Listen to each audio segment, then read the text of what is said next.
The email notification from my bank lit up my phone screen and my stomach dropped. I'd been so careful for 3 years, religiously moving small amounts, deleting notifications, keeping separate accounts.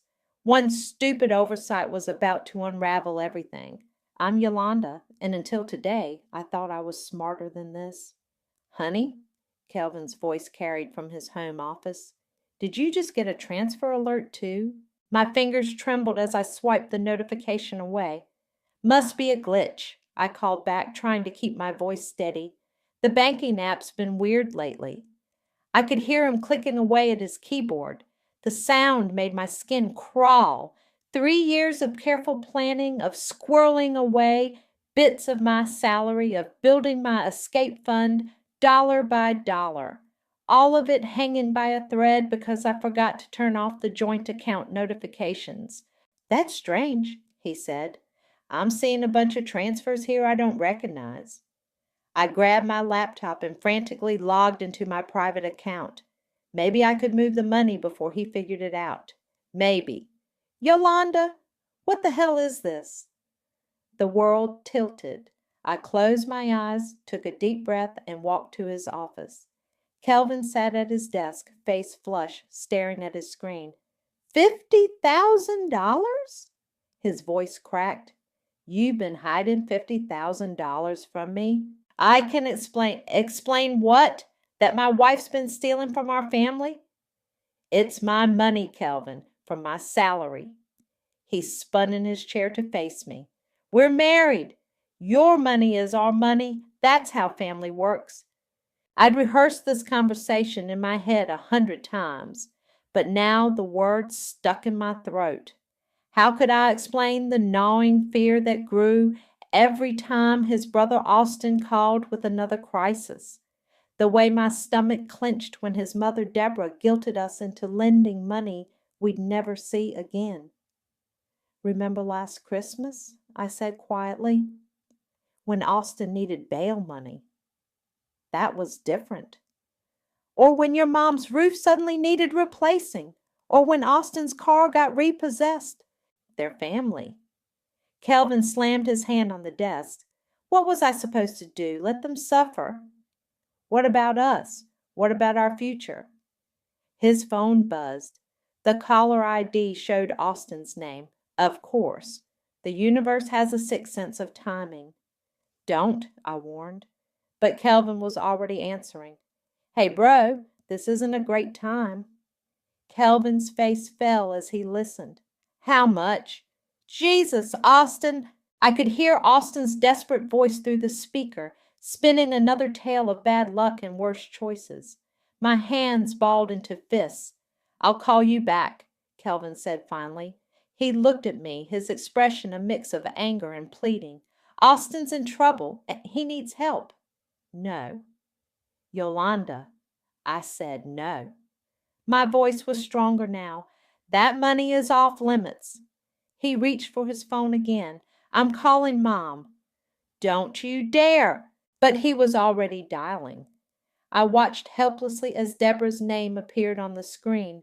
3 rings, then her smooth, cultured voice filled the room. Kelvin, is everything all right? Mom, Yolanda's been hiding money from us. $50,000? The silence that followed was deafening. When Deborah spoke again, her voice was ice. Put me on speaker. Kelvin complied. I stood my ground, though every instinct screamed at me to run. Yolanda, Deborah said, I always knew you were selfish. But this, while Austin is struggling, while your own family needs help? You're not my family, I whispered. What was that? I said, you're not my family. The words exploded out of me. Family doesn't drain you dry. Family doesn't guilt you into giving everything you have. Family doesn't, a real family, Deborah cut in, helps each other. A real family sacrifices. But you wouldn't understand that, would you? Kelvin stared at me, his face hardening. I knew that look. He was choosing sides, and not for the first time I wasn't the winning team. The money stays where it is, I said firmly. We'll see about that. Deborah replied. Kelvin, call your brother back. We need to discuss this as a family. As Kelvin reached for his phone again, I turned and walked out of the office. Behind me, I could hear him dialing, could hear Austin's voice join the chorus of demands and guilt. My phone buzzed in my pocket. A text from my friend Mia. Still on for coffee tomorrow? I typed back quickly, yes. And Mia, I need your help. I barely slept that night. By morning, my phone was flooded with missed calls and texts from Austin and Deborah. I ignored them all and headed to the coffee shop where Mia was waiting. You look like hell, she said, sliding a latte across the table. They found out about the money. Mia's eyes widened. All of it? Every penny. I took a shaky sip of coffee. And of course, Austin needs a bailout again. What did he do this time?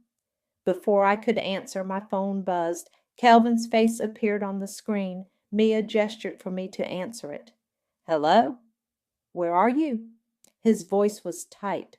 Mom and Austin are here. We need to talk. I'm having coffee with Mia. Come home, now.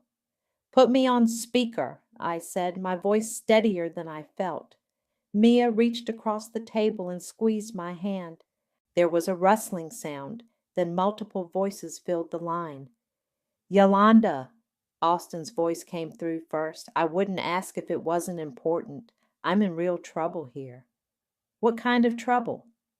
I took out a loan for an investment opportunity, but it went south, and now these guys, they're not exactly the banking type, if you know what I mean. Mia rolled her eyes so hard I thought they might stick. How much? I asked. 45,000. Coffee burned my throat as I choked. Are you kidding me? They're threatening to break my legs, Austin's voice cracked. Come on, sis, I'm desperate here. Don't call me sis, Deborah's voice cut in. Yolanda, stop being difficult. This is your brother-in-law's life we're talking about. The money's not available, I said firmly. We can see the account statements, Kelvin shouted. Stop lying. That money is mine. I earned it. I saved it, and I'm not using it to clean up another one of Austin's messes. Listen here, Deborah's voice turned sharp. If you really loved Kelvin, you'd help his brother. Family takes care of family. Or did your mother never teach you that? The low blow hit hard. My mother had died when I was young, and Deborah knew it was a sore spot. My mother taught me to stand up for myself, I said quietly, and to recognize manipulation when I see it. Manipulation? Deborah laughed coldly. Is that what you call family loyalty? I call it what it is, financial abuse. The word hung in the air like a thunderclap. Mia nodded approvingly. How dare you? Deborah sputtered. Kelvin, are you going to let her talk to me like this? Yolanda, Kelvin's voice was dangerous now. Come home and we'll discuss this reasonably. There's nothing to discuss. The money stays where it is. These guys are serious, Austin wailed. They'll hurt me. Then maybe you shouldn't have borrowed money from loan sharks, I snapped. Your poor choices are not my emergency. Yolanda, Deborah's voice dripped with venom, if you don't help, you'll regret it. I promise you that. Mia grabbed my phone.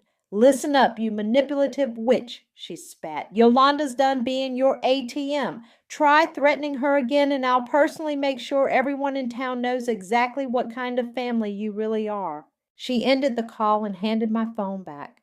My hands were shaking. You okay? She asked softly. No. I stared into my coffee. But I will be. My phone buzzed again, a text from Kelvin. If you don't come home right now, don't bother coming home at all. Mia read it over my shoulder and snorted. Charming family you married into? What am I going to do? You're going to finish your coffee, Mia said firmly. Then we're going to my place so you can clear your head. And then, she smiled grimly, we're going to make them regret ever trying to bully you. They won't stop, I whispered. They'll keep pushing until they get what they want, then push back harder. Mia pulled out her phone. Remember my friend Samantha, the one who runs the women's shelter? I think it's time you two had a chat. Another text from Kelvin. Mom's staying until this is resolved. Don't make this worse than it already is. I turned my phone off and took a deep breath. Okay, I said. Call Samantha. Mia was right. It was time to push back. And if they wanted to play hardball, well, two could play that game. I spent 3 nights at Mia's before returning home. The house felt different, hostile. Deborah had taken over the guest room, her designer suitcases lined up like soldiers against the wall. Family photos had been rearranged, my face somehow always hidden behind other frames. Finally decided to come back? Deborah's voice drifted from the kitchen. She sat at my table, drinking from my favorite mug. This is my house, I said, dropping my overnight bag. I don't need permission to be here. Kelvin's at work, she said, ignoring my comment. We should talk, woman to woman. I have nothing to say to you. Then listen. She set the mug down hard enough to splash coffee. Do you know how many sacrifices I made for my boys? How many times I went without so they could have what they needed? Funny, I don't remember you sacrificing when Austin needed bail money last Christmas. That came from our savings. You're so focused on money, she sneered so. Common. I headed upstairs to my home office, but Deborah followed. Did you know, she called after me, that Kelvin's been crying? His own wife, betraying him like this. I spun around. Betraying him? By saving my own money? By being selfish? By watching his brother suffer when you could help? I tried to close my office door, but she blocked it with her foot. Move, I warned. Make me. My phone rang, saved by my boss, Knox. Yolanda, where are you? The client meeting started 5 minutes ago. Shit. I'm so sorry, Knox. I'm having some family issues. Everything okay? You've seemed off lately. Deborah was still hovering, clearly listening. I switched to speakerphone out of spite. Actually, no, I said loudly. My mother-in-law has invaded my house and is trying to force me to give my savings to my gambling addict brother-in-law. Knox was silent for a moment. Do you need help? Legal resources? Deborah's face turned purple. She stormed off, slamming doors as she went. I might, I admitted. Things are getting ugly. Take the day, Knox said. Sort things out. Your job's secure. Don't let anyone tell you otherwise. After hanging up, I checked my banking apps. My stomach dropped. The joint account was empty. Kelvin had withdrawn everything. I called him immediately. What did you do with our money? Our money? He laughed bitterly. I thought we were keeping secrets now. Don't worry, I just moved it somewhere safe. That's my salary, too. Consider it insurance until you stop being difficult about helping Austin. I hung up and called Mia, hands shaking. They're escalating, I told her. Kelvin emptied our joint account. Time to escalate back, she said. Samantha can meet us at the shelter in an hour. You ready? Before I could answer, I heard Deborah's voice from downstairs. She's probably calling the troublemaker friend of hers again. We need to handle this before she does something stupid. I pressed closer to the door, listening. I know Austin, Deborah was saying. We'll wear her down. She owes us. No, don't worry about the loan sharks. Once we get her money, everything will be fine. Yes, I'll keep working on Kelvin. He's weak when it comes to you, you know that. My blood ran cold. They were strategizing, planning to break me down. I texted Mia, pick me up, now. 20 minutes later, I was in her car, watching my house shrink in the rearview mirror. Deborah stood in the window, phone to her ear, no doubt reporting my escape to Kelvin. You okay? Mia asked. No. I clutched my purse, which held all my important documents. But I'm done being their victim. Good. She smiled grimly. Because Samantha has some interesting ideas about how to handle financial abuse. And that money of yours, we're going to make it hurt them where it counts. My phone buzzed with texts. Kelvin, where are you? Mom says you left. Austin, please, sis, they're getting impatient. I'm scared. Deborah, you're making a huge mistake. I turned off my phone and took a deep breath. Tell me about Samantha's ideas. As Mia drove toward the shelter, I felt something shift inside me. Fear was turning to anger, and anger I could use. They want to play games, I said quietly. Let's show them how it's done. The women's shelter looked nothing like I'd imagined. No barred windows or security guards, just a welcoming brick building with cheerful flower boxes. Samantha met us at the door, her warm smile at odds with her sharp, assessing gaze. Mia told me what's happening, she said, leading us to her office. Unfortunately, it's a story I hear too often. I sank into a chair, exhausted. I feel stupid for not seeing it sooner. Financial abuse is insidious, Samantha said, sliding a pamphlet across her desk. It starts small, a guilt trip here, a family emergency there. Before you know it, they own you, I finished. Exactly. She leaned forward. But you did something many women can't. You created an escape fund. That's incredibly brave. My phone buzzed. Kelvin had left a voicemail. I moved back to Mom's. When you're ready to be reasonable, we can talk. Samantha noticed my hands trembling. Would you like to hear about our programs? Actually, I said slowly, I have an idea, but I'll need your help. Before she could respond, my work phone rang.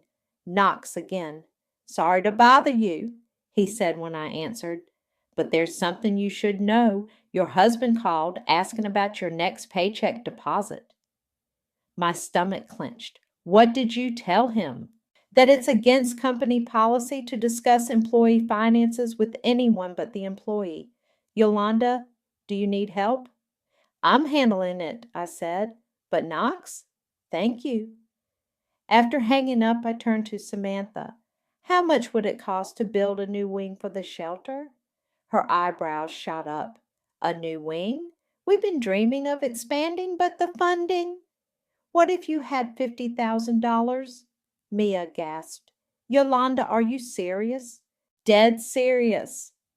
I pulled out my phone and showed them my private account balance. They want this money so badly. Let's make sure they never forget what they lost. Samantha's eyes gleamed. We could help so many women, but are you sure? This is your safety net. Maybe this is what it was always for, I said. Safety. Not just mine. We spent the next hour planning. Samantha explained how the donation could be structured, how it could be publicized, how it could inspire others to give. We could name the wing, she suggested, something meaningful. Something that tells the truth, I added. My phone buzzed again. Deborah. Austin's in the hospital. I hope you're happy with yourself. Mia read the text over my shoulder. They're lying. Classic manipulation tactic. I blocked their numbers one by one. Kelvin, Deborah, Austin. With each block, I felt lighter. There's no going back from this, Mia warned gently. Good. I picked up the shelter's pamphlet, running my fingers over the words financial freedom. I'm done going backward. Samantha started drafting the donation paperwork. Once it's done, it's irrevocable. They can't touch it. Perfect. I smiled for what felt like the first time in days. And the wing's name, I want it to be clear exactly what it's for. What did you have in mind? I thought about Deborah's sneering face, Austin's fake tears, Kelvin's betrayal. How about the Liberation Wing for survivors of financial coercion and familial entitlement? Mia burst out laughing. Oh, that's going to leave a mark. The local paper usually covers our major donations, Samantha added. a slight smirk playing at her lips. They love a good human interest story. My hands were steady as I signed the first form. No more fear, no more guilt, no more manipulation. One more thing, I said, reaching for my laptop. I want to document everything, every text, every threat, every attempt to control me through money. Can you help me do that? Samantha nodded, pulling out a thick folder. We have a whole protocol for this. By the time we're done, your story could help countless others recognize the signs. As we worked, my work phone buzzed one last time. A text from Knox. Whatever you need, you have my support. And if you're looking, there's a promotion opening up in our Seattle office. Fresh start, better pay. Think about it. I showed the message to Mia, who grinned. See, the universe provides. First things first, I said, turning back to Samantha and the donation papers. Let's make sure this money tells exactly the story it needs to tell. I held the pamphlet up to the light, imagining the new wing, imagining other women finding their strength there, imagining Deborah's face when she saw the dedication plaque. Sometimes the best revenge isn't just about getting even. It's about making sure your pain helps others rise. The donation paperwork took 3 days to process. 3 days of blessed silence since I'd blocked their numbers. 3 days of staying at Mia's, planning my next moves. Then the shelter's official acknowledgement letter arrived. It's really happening, I whispered, holding the heavy cream-colored envelope. Mia peered over my shoulder as I opened it. Read it out loud. Dear Ms. Yolanda, I began, my voice shaking, we are honored to accept your generous donation of $50,000 for the construction of our new Liberation Wing. Your contribution will directly impact survivors of financial abuse and domestic coercion. My phone rang, a number I didn't recognize. I answered cautiously. Yolanda? It was Austin calling from a different phone. Look, about the hospital thing, I'm sorry we lied. But these guys, they're getting really aggressive. I hung up and blocked the new number. They're escalating, Mia observed. Good thing the money's already gone. I smiled grimly. Should we go see Samantha? The press release goes out tomorrow. At the shelter, Samantha was reviewing the final layout plans. Perfect timing, she said. The contractor just sent the mock-ups for the dedication plaque. She turned her computer screen to show us. There it was in elegant bronze lettering, the Liberation Wing for survivors of financial coercion and familial entitlement, dedicated to those who found the courage to say no. It's beautiful, I breathed. We're holding a dedication ceremony next month, Samantha said. Would you like to speak? Before I could answer, my work phone buzzed, a text from Knox. Kelvin's here at the office making a scene. Security's handling it, but you should know. They're getting desperate, Mia said, reading over my shoulder. Let them. I turned to Samantha. Yes, I'll speak at the ceremony. They wanted my voice silenced. Let's make it louder. My phone buzzed again. An email from Kelvin's lawyer. Unauthorized disposal of marital assets. Samantha glanced at it and smiled. Don't worry, the donation's already processed and legally binding. We have excellent lawyers who handle exactly this kind of situation.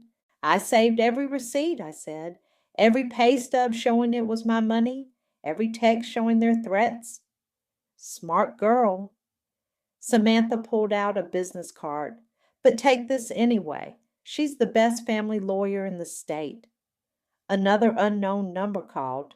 Deborah this time. You spiteful little... I hung up before she could finish. They're going to show up at Mia's, I realized. I need to find my own place. Already handled, Mia said. My sister's apartment is empty while she's overseas. It's yours for as long as you need. Samantha's assistant knocked and entered. The reporter from the Daily Herald is here for the press release interview. Ready? Samantha asked me. I straightened my spine. More than ready. The reporter, Sarah, was young but sharp-eyed.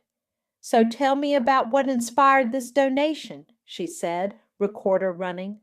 "Family isn't supposed to be about control," I began. "It's not supposed to be about guilt and manipulation and financial abuse. This wing is for everyone who's ever been told that love means giving until you're empty." "And the name?" Sarah pressed. "It's quite pointed." "Truth often is." My phone lit up with another email, this time from Austin's loan sharks, threatening to come after me next.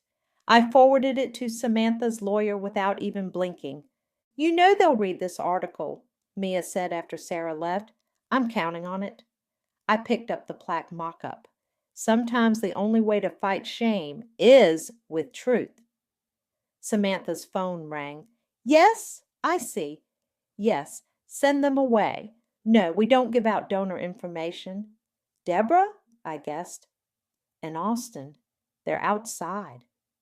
I walked to the window. Sure enough, there they were, Deborah gesturing wildly at the security guard, Austin pacing behind her. "Should we call the police?" Mia asked. "No need," Samantha said. "Watch." The security guard handed them each a paper. From my vantage point, I could see Deborah's face turn from red to white as she read. "Restraining order," Samantha explained. "Standard procedure for our donors' protection." I watched them retreat to their car, defeated for now, but surely not for good. "The article runs tomorrow," Sarah had said. "It'll be online by midnight." I checked my watch. 6 hours until the whole town would know. 6 hours until there was no going back. "Ready for what comes next?" Mia asked softly. I touched the plaque mock-up one more time, tracing the words that would soon be cast in bronze. "They wanted a war over money. Let's give them a lesson in karma instead."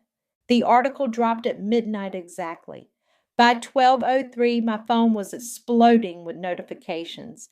I sat in Mia's sister's apartment watching the story spread like wildfire across local social media. Local woman donates entire savings to shelter, exposing family financial abuse. At 12:15, someone started pounding on the door. "Yolanda!" Kelvin's voice. "Open this door right now." I texted Mia. "They found me." She replied instantly. "Police are on their way. Don't open the door." "I know you're in there," Kelvin shouted. "Mom's crying. Austin's life is in danger. Is this what you wanted?" I turned on my phone's voice recorder. Samantha had taught me well. Document everything. "The whole town is talking about us." His voice cracked. "How could you humiliate us like this?" Heavy footsteps joined his. Deborah's designer heels clicking on the hallway floor. "Break it down," she commanded. "Mom, I can't. She's destroyed this family. Break it down." I dialed 911 myself, hands steady. "Hello? Yes, there are people trying to break into my apartment." The dispatcher was still talking when I heard a loud crack. They were actually trying to break the door. "You think you're so clever?" Deborah screeched through the wood. "Wait until everyone hears your side of the story." "They already have," I called back. "That's what's killing you, isn't it?" Another crack. The door frame splintered. "The money was for family," Kelvin shouted. "The shelter is helping families," I replied. "Just not yours." The door burst open. Kelvin stumbled in, Deborah right behind him. They froze when they saw me sitting calmly at the kitchen table, phone recorder 911 still on the line. "The police are coming," I said quietly, "and you've just added breaking and entering to the restraining order violation." "You vindictive bitch!" Deborah spat. "You've ruined everything." "No," I stood up slowly. "You did that yourselves. Every guilt trip, every manipulation, every threat, it's all documented. Want to see?" I pulled out a thick folder, copies of every text, every email, every threatening voicemail transcribed. "You want to know where the money went?" I spread out the shelter's brochures. "Look, really look. Kelvin picked up a brochure, his hands shaking. His face went pale as he read about the new wing, about its dedication to exposing financial abuse. You could have helped your brother, he whispered. I am helping. I'm helping every person who's ever been trapped by family like you. Sirens wailed in the distance. Deborah grabbed the brochure from Kelvin's hands. This is a lie. We never abused you. Empty bank accounts, threats, guilt trips, forced loans. What would you call it? The police arrived then, filling the small apartment with authority and questions. I handed them my phone with the recording, showed them the broken door, presented the restraining order.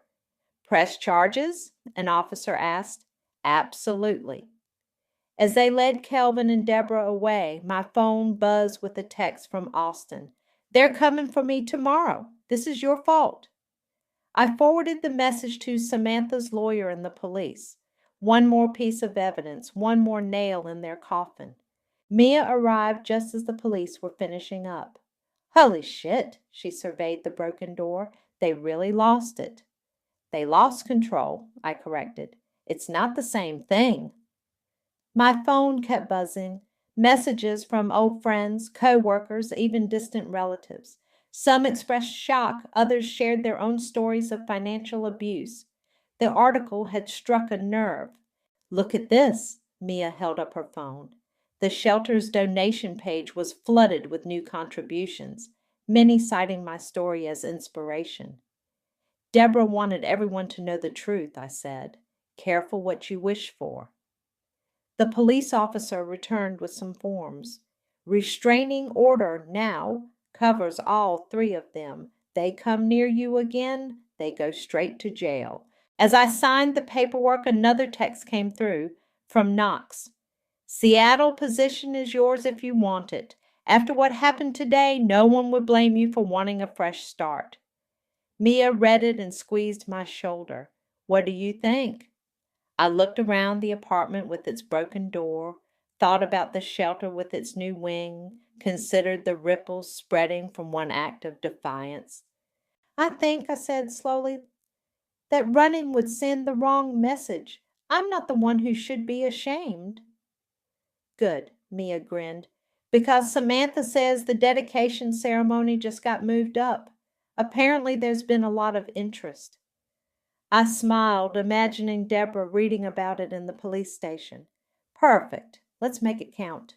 The dedication ceremony was scheduled for a bright Tuesday morning. I stood behind the podium facing a crowd 3 times larger than expected. Local news cameras lined the back wall. Mia and Knox sat in the front row, while Samantha stood proudly beside the veiled plaque.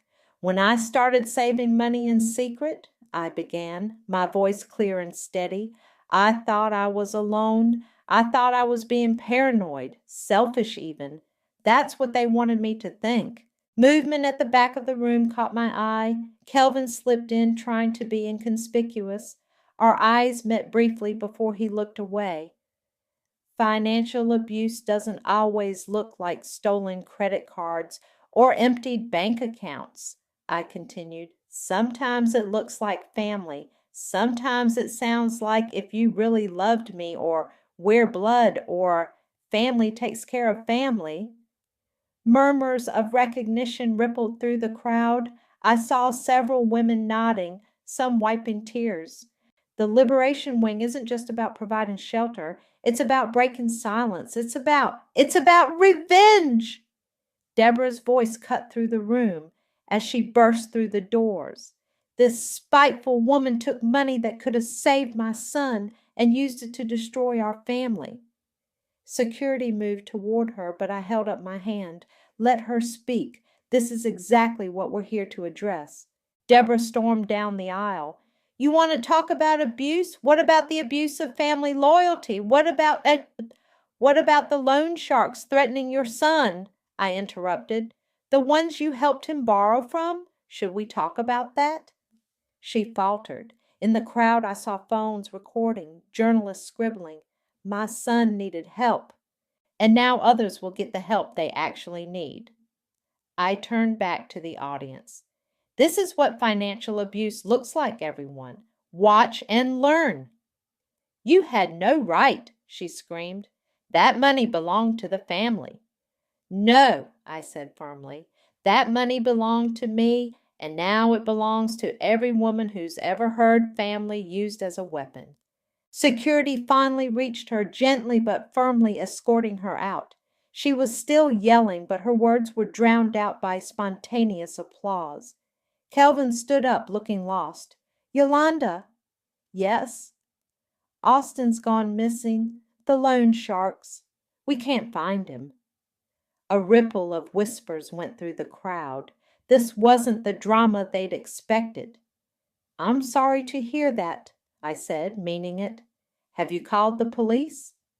You know we can't. Actually, you can and you should, but that's not my problem anymore. More applause. Someone shouted, You tell him! Kelvin walked out, shoulders slumped. I watched him go, feeling nothing but a distant sadness.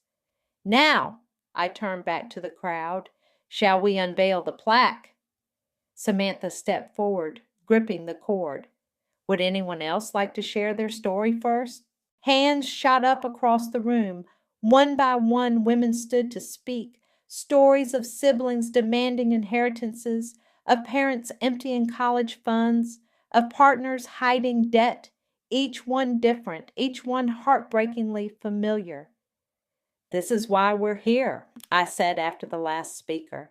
This is why that money couldn't go to another enabler, another manipulator, another abuser. Samantha pulled the cord. The plaque gleamed in the morning light, its words bold and uncompromising. The Liberation Wing for survivors of financial coercion and familial entitlement. Below that, in smaller text, freedom begins with the word no. The crowd surged forward to read it, to take pictures, to touch the words as if to make them real. Reporters called out questions which Samantha fielded expertly. Mia made her way to my side. You okay? Better than okay. I watched a young woman tracing the words with her finger, tears streaming down her face. This is exactly what that money was meant for. Knox joined us, holding up his phone. The story's already going viral. Financial abuse is trending. Good, I said. Let them all see it. Let them all learn. My phone buzzed. A text from an unknown number. Austin, found a way out. Going somewhere they can't find me? You were right about them. I'm sorry. I showed it to Mia. Think he means it? Does it matter? No, I realized. It really doesn't. The ceremony wound down, but people lingered, sharing stories, exchanging numbers, building connections. Samantha was already talking about expansion plans, about starting support groups, about spreading the message further. I stood before the plaque one last time, reading those words I'd chosen so carefully. Behind me, I heard someone whisper, She's the one who did it. She's the one who said no. Yes, I thought, I am, and I'd do it again in a heartbeat. The morning after the ceremony, I walked into Knox's office with my decision about Seattle. I'm staying, I said. Running away would send the wrong message. He grinned, good, because I have a better offer. He slid a paper across his desk.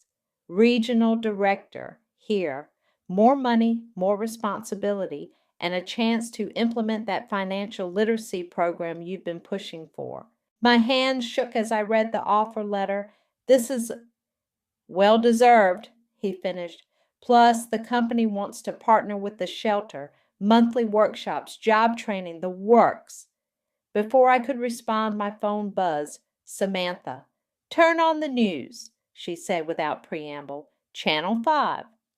I grabbed the remote from Knox's desk and flipped to the local news.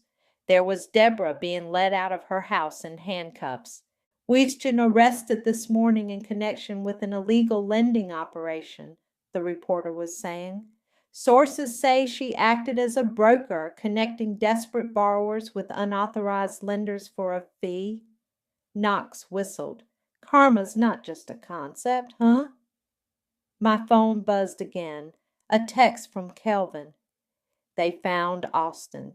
He turned himself in, told them everything about Mom's operation. I'm sorry.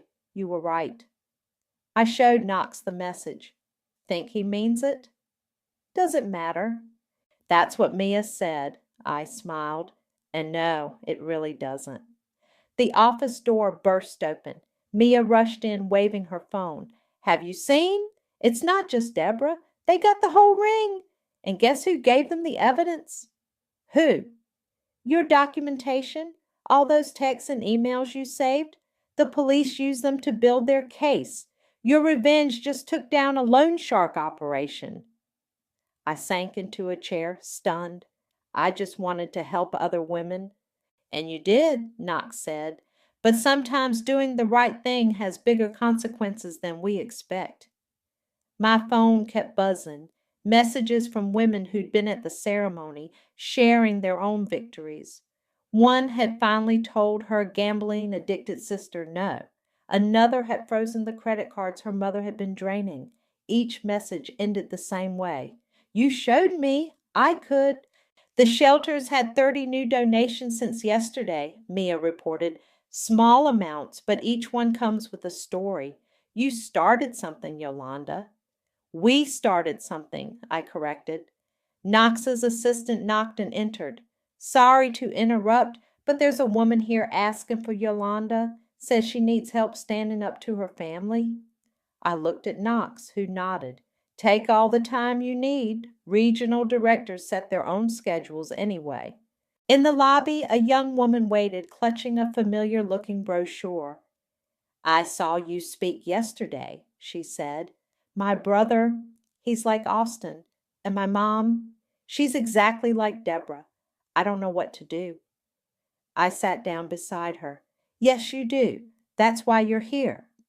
She pulled out her phone, showed me the demanding texts, the guilt trips, the threats, the same pattern, different players. Tell me everything, I said. Then we'll call Samantha. As she talked, I saw myself in her trembling hands, her fearful eyes, her desperate need for permission to say no. But I also saw something else, the same steel that had helped me stand my ground. Mia appeared with coffee for everyone. Knox stopped by to check on something that clearly didn't need checking. My phone kept buzzing with messages of support and stories of courage. This was what that $50,000 had really bought. Not just a wing or a plaque, but a change in the story, a shift in the pattern, a crack in the foundation of family means never saying no. The young woman finished her story and looked at me hopefully. Do you think, can you help me? No, I said gently, but I can show you how to help yourself.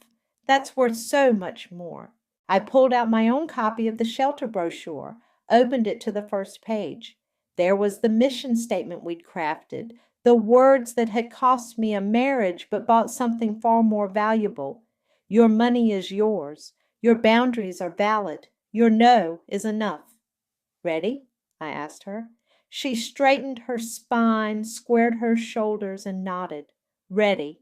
And in that moment, watching strength flow back into another woman's spirit, I knew this was exactly what my money had been saving up for all along. Not an escape, not a revenge, but a revolution, one no at a time.